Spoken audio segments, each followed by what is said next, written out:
It's the age-old story. Some pillock took a fancy to Billy Lee's girlfriend Marion and whisked her off. However, the pillock in question just happens to be the leader of the notorious Black Warriors gang. Of course, there are many martial arty types ready to stop him, so he can take along his brother to help. Melbourne House produced this version for the Commodore 64, and devotees will know that the coin-op plot has you and a mate if it's played in its best format, making your way through extremely dodgy territory in pursuit of the gang in a pure beat-em-up fur, which was an absolute arcade hall smash at that. I absolutely loved this in the arcade, like, seriously. I'd stand and watch in awe as groups of guys and girls inserted 10p after 10p into the Double Dragon machine. The awesome theme tune blasting out at volume level 11. Music that makes the hairs on my arm stand up whenever I hear it to this day.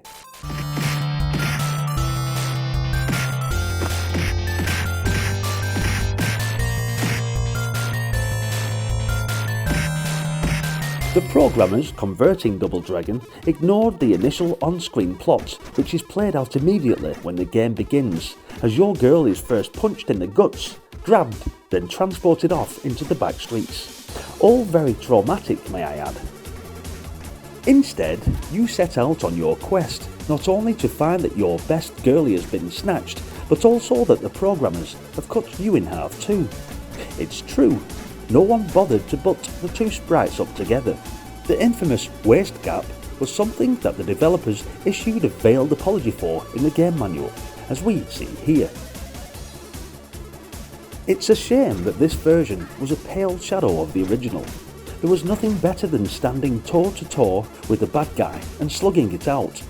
Instead, it's necessary that on this game you adopt a hit and run policy.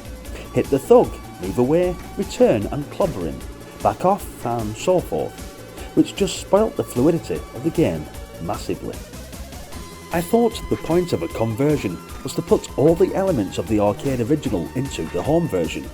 Unfortunately, the programmers have left out quite a lot of things, such as the pit on level 2, where the enemies are supposed to fall, the large enemies that burst through the walls, and the dynamic knee in the groin and the shoulder throw moves. The iconic let's elbow them in the face, then turn and whack them again when they get back up with a reverse elbow, which I'm sure all of us used in the arcade version.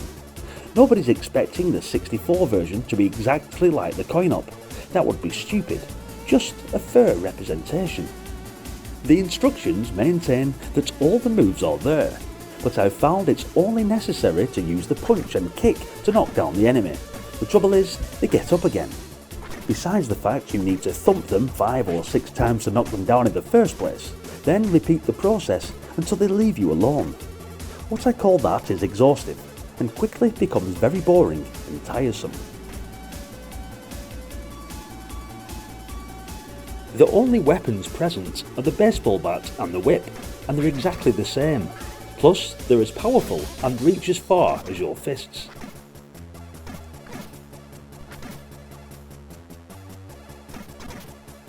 What was the killer for me back in the day was the agonising multi-load 2, meaning if you failed on the first level then you had to reload most of it again, but thankfully not so much the case now with the game files available on the Commodore Mini and Maxi. Even so, I'd recommend bringing some 10p's down to an arcade and finding the dusty coin-op somewhere, as it's miles more enjoyable. Or get it on the MAME emulator. It came to my attention that there was also a reprogrammed effort. This was a strange choice for Ocean's last cartridge, and the game isn't any better or worse than the previous version. The only thing of note is due to the fact it seems it was only available at a computer show initially, and isn't at all easy to find. There must be a few copies of it floating about, but it's got to be extremely rare. Largely, Ocean succeeded in improving on the first craptacular title, but threw in new mistakes, including this being only a one-player game.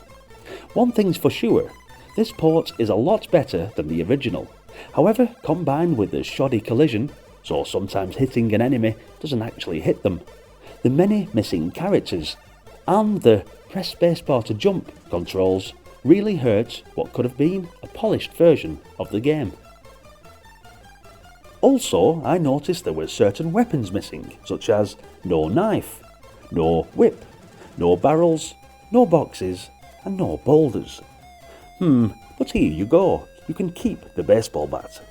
Mind you, at least you can do the elbow smash in this version, which, if this was added in the Melbourne House port, would have made it 10 times better to play. Thank you for watching this video. Please hit the like button and let me know your thoughts on Double Dragon. Did you love the coin-op? Did you have this on the Commodore 64? Or was you one of the very rare few who had the cartridge for motion software? I'd be interested to hear in the comments section. Also, if you're enjoying these nostalgic Commodore videos, then please consider subscribing to the channel to follow me on this journey to revisit some classic games from our childhood. I've recently started a Patreon account to those wanting to show support. It will definitely make a massive difference. Thanks again for watching, and I hope to see you in the next one. Until then, bye for now.